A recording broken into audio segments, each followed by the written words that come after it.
Hello' students, তোমালোকে হয়তো ইতিমধ্যে গম পাইছা যে ডিচেম্বৰ মাহতে তোমালোকৰ যি আনন্দৰাম বৰুৱা এৱাৰ্ড আছে সেইটো এৱাৰ্ড পাবলৈ গৈ আছা।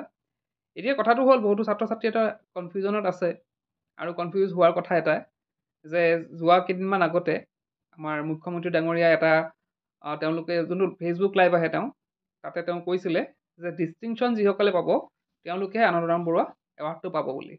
তো কি কৈছিল কথাখিনি সেইখিনি আগত ডিছকাছ কৰি লওঁ, তাৰপিছত আমি ডিছকাছ কৰিম যে সঁচাকৈ সেইটো হয় নে নহয়।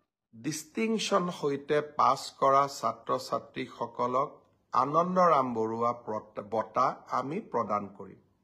তো এইটো নিউজকে কেন্দ্ৰ কৰি বিভিন্ন আমাৰ নিউজ চেনেলবিলাকৰ দিছে যে হাইস্কুল শিক্ষান্ত পৰীক্ষাত ডিষ্টিংশ্যন সহ উত্তীৰ্ণ হোৱা শিক্ষাৰ্থীক প্ৰদান কৰিব আনন্দৰাম বৰুৱা বঁটা। এতিয়া কথাটো হ'ল যে আমি জানিছিলোঁ যে আনন্দৰাম বৰুৱা বঁটাটো আমাৰ কি হয় 75% পালেহে পায়, কিন্তু ইয়াত আমি চালোঁ যে নিউজ চেনেলটো চালোঁ বা আমাৰ মুখ্যমন্ত্ৰীও ক'লে যে সেইটো কি হয় যিসকলে 85 পাইছে মানে যিসকল ডিষ্টিংশ্যন পাইছে তেওঁলোকক দিয়া হ'ব। এতিয়া বহুতে সুধি আছিল বহু দিনৰ পৰা যে এইটো সঁচা হয়নে নহয়, আমি পাম নে নাপাম। যিসকলে 75 বা তাৰ ওপৰত আছে 85তকৈ কম আছে তেওঁলোকে সুধি আছিল, প্ৰায় এইটো কুৱেশ্যন সুধি আছে যে তেওঁলোকে পাব নে নাপাব। এতিয়া তোমালোকক মই দেখাবলৈ গৈছে এখন ন'টিছ। তো ইয়াতে তোমালোকে ডেটটো চাই লোৱা, November 19, 2024। ইয়াতে লিখিছে this is for information of all concern students who have secured 75% and above marks in HSLC examination 2024 conducted by SEBA that 474 eligible students have not yet registered in the online portal. এইখিনি ৱেবছাইটৰ নামটো দিয়া হৈ আছে। And 1769 students have not submitted online application for the Anandram Borua Cash Award 2024. ইয়াতে থুলমূলকৈ গোটেইখন আমি নপঢ়োঁ, জাষ্ট ওপৰৰ লাইনটো যদি আমি বুজিবলৈ যাওঁ, ইয়াতে কোৱা হৈছে যে 75% পোৱা বহুতো ছাত্ৰ ছাত্ৰীয়ে এতিয়ালৈকে তেওঁলোকে ফৰ্মখন জমা কৰা নাই, অনলাইন ফৰ্মখন জমা কৰা নাই আৰু তেওঁলোকক সোনকালে সেইখন জমা দিব দিছে।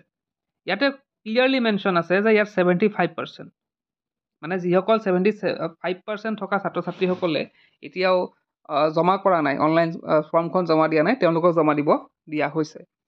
তো অনলাইন তোমালোকেও হয়তো যিসকল 75% পাইছে তেওঁলোকে 75% তাত কণ্ডিশ্যন ৰখা হৈছিলে যে যিসকল 75% পাইছে তেওঁলোকক ফৰ্মখন ছাবমিট কৰিব দিয়া হৈছে আৰু তেওঁলোকে কৰিছে। গতিকে 75% পোৱা সকলেও পাব, তাতকৈ ওপৰ পোৱাও পাব, সেইটো কোনো ধৰণৰ চিন্তা কৰিবলগীয়া নাই। এতিয়া কথাটো হ'ল যে মুখ্যমন্ত্ৰী কিয় ক'লে। এতিয়া বহু সময়ত কি হয়, তেওঁ বিভিন্ন কথা বতৰাৰ মাজতে হয়তো ভুলতে ডিষ্টিংশ্যনৰ কথাটো ওলাই গৈছে। তেওঁ ক'ব লাগিছিল ষ্টাৰ, কিন্তু হয়তো ওলাই গৈছে। তেওঁ বিভিন্ন চিন্তাত থাকে, বিভিন্ন কথা তেওঁ ফেচবুকত লাইভত কয়, হয়তো কেতিয়াবা ওলাই যাব পাৰে আৰু সেইটো আধাৰ কৰিয়ে, সেই ডিষ্টিংশ্যনৰ কথাটো আধাৰ কৰিয়ে নিউজ চেনেলবিলাকতো সেই ডিষ্টিংশ্যনে দি আছে। গতিকে সেইটো তোমালোকে নিশ্চিন্ত থাকিব পাৰা। আৰু তোমালোকৰ ন'টিছখন যিহেতু মই দেখাইছোঁ, এইটো বেছি দিন আগৰ কথাও নহয়, 19 নৱেম্বৰো হয়, বেছি দিন আগৰ কথা নহয়।